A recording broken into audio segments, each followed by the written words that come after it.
Here and listening to a few thoughts which emerged when I came to know that what can Amritsar do for the future education. I think we need to reinvent our education. I begin with two words, Anpad Gawar, Pade Likhe Gawar. We are ready to take and accept Anpad Gawar in our minds, in our day-to-day workings. पर ये जो पढ़े लिखे गवार हैं, what do we do with them?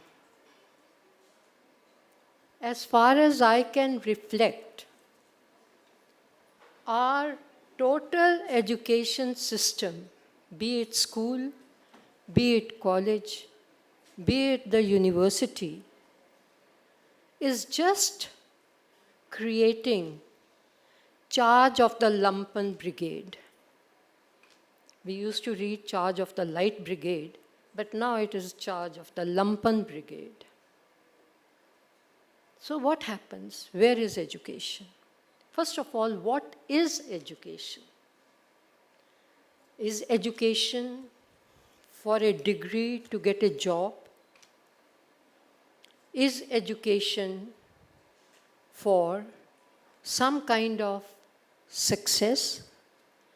Or is education for just showing off that I have done this, I have been over here, I've studied over there, I've done this and I've done that? Or is education for creating good human beings? And the components, of course, are IQ, PQ, EQ, and I add another one, SQ. IQ to any kind of school, be it a third-rate school, be it just a coaching center, whatever it is, provides rote learning, question answers, going through the syllabus, and beyond that, nothing. Or preparing people for knowing facts and figures. You can enter a quiz, you can win prizes, you can even be a crorepati. Then we come to PQ. Look at the children now. Obesity. So where is the PQ? Even that is missing. And who do we blame? That I'll come to later. Perhaps it is the pampering of the parents which compels all other correlated activities to be pampered to. बच्चों को रुई में संभाल के रखना है, चोट ना लग जाए. They don't become hardy. With the result, fortunately, we can afford a good diet. So, obesity is there, which we don't even consider a disease. Next comes EQ, emotional quotient. Yes, to some extent, the education system does provide that. But unfortunately, that emotional quotient goes only to me, I, which makes the children or anyone around self-centered, with inflated egos. How dare anyone do that to me? That me and the I are very strong. I'm very sensitive. I'm very sensitive. I am very sensitive, but I'm not sensitive to the needs of others. So here goes our EQ. SQ, perhaps it is for the first time that you are hearing this word. the spiritual quotient totally missing. Now, spiritual under no circumstances does it refer to your faith, your religion, your beliefs. No, it is far, far above that. That spiritual quotient, since it is missing, what do we have now? Children, even adults, no civic sense, no obeying the rules, road rage cases, disrespect for women, consider them as property, and do whatever you can without impunity. No one can challenge you. Your IQ and your education and everything else, what for? Why not be unpad gawar then? What for do we get a degree? Either we say, that person is very successful, they are working very successfully. How do we measure that success? In terms of money, in terms of position. How much, what package they have got? How proudly we announce a package of that, a package of that. Okay, we get that package. What comes along with the package, we disregard that.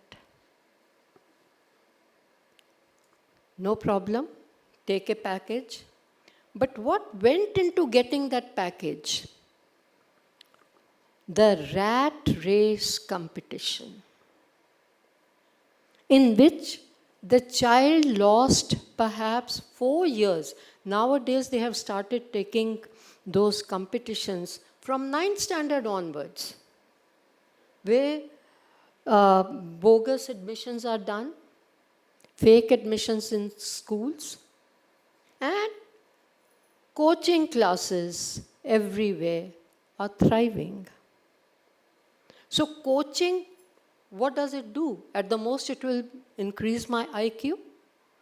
But what about my feelings? What about my growth?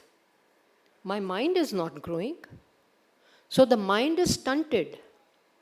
And during the coaching classes, naturally, as my body grows, so does my desires, so does my wants, everything is there. They are all bottled up. We will see the worst kind of ragging in professional colleges. Worst kind of ragging. Because I've got a seat, no one can throw me out, and there, it just comes out like the floodgates have been opened. And all the emotions, which all of us have, sometimes they are perverse also, normal, because education has to teach us what is right and what is wrong. But I've not got education, I've only got an IQ. I've only got that coaching day in and day out, with the result that I do not even feel the first prick of my conscience. Because nothing can start without a prick. I know this is right, this is wrong. So if I do something wrong, there is a prick of my conscience. But I have ignored that. And if I ignore that, what kind of a person am I going to be? Let us remember, I am perhaps too old for that, but even those who are younger than me, not only those, all of you are younger than me, remember your days. What do you remember of your school or college or your university? Do you remember the way a teacher taught, Or do you remember what the teacher taught you? What the school taught you? But unfortunately, we are devoid of that. With the result that where are we going? Who thinks that what kind of a doctor will I become? In the medical colleges, is ethics a part of the curriculum? They're only bothered about teaching syllabus. And syllabus taught, what about the ethical parts? Where does your ethical urge goes? Nowhere. So we find all kinds of wrong things in the medical profession, in the engineering profession, because it's easy. Everything, easy money, easy success, hard work, lots of hard work. Hard work here implies your time. Yes, we are giving a lot of time to earning money. But is money my success? Or is what kind of a person I am that my success? This is the question we have to ask. And I was asked that what can the small town like Amritsar do? First of all, let us try to create compassion, empathy,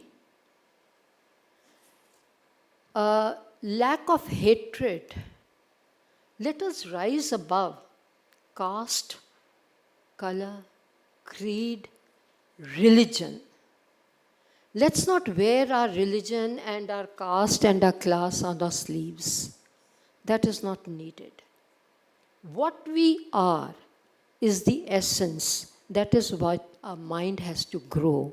With compassion, let's start from our homes. All of us have, thank God, some house help. We have house help. Offices have support staff. Businesses have workers. Why not begin with them? They are not only unpad gawar. Where is the direction for them? They never got a chance to be directed towards something noble.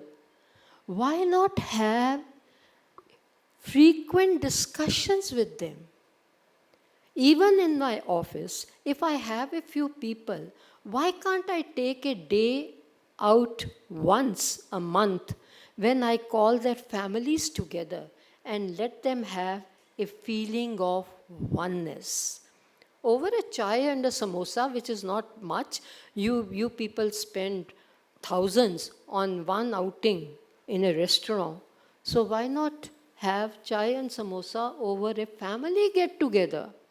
Your family, your office staff, your business workers. Once you start connecting with them, they will feel obliged, they will feel happy, and later on, small talks on wife bashing, which is very common amongst workers, drunkenness, very common. Why not have small talks with them? This is what we can do. Let's trickle down that compassion, that empathy, everything, right from the top to the bottom. Then there will be no unpad gawar. And all of us are in some way or the other connected with that strata of society which is neglected. Their children, if they once come to hear you, and it's a wonder for them, Sahab ne aise kaha. With us, things will change. Let's be empathetic and let's work with them. And schools and colleges, they can open their grounds, their libraries, inculcate the habits of reading, and That will be very, very important. How can we get compassion? How can we get empathy? Let them read books. Let them listen to good lyrics in music. Let us talk about those things. I think we can make a difference even in Amritsar and the small town that we are in. It will be better and more profitable. Thank you, sir.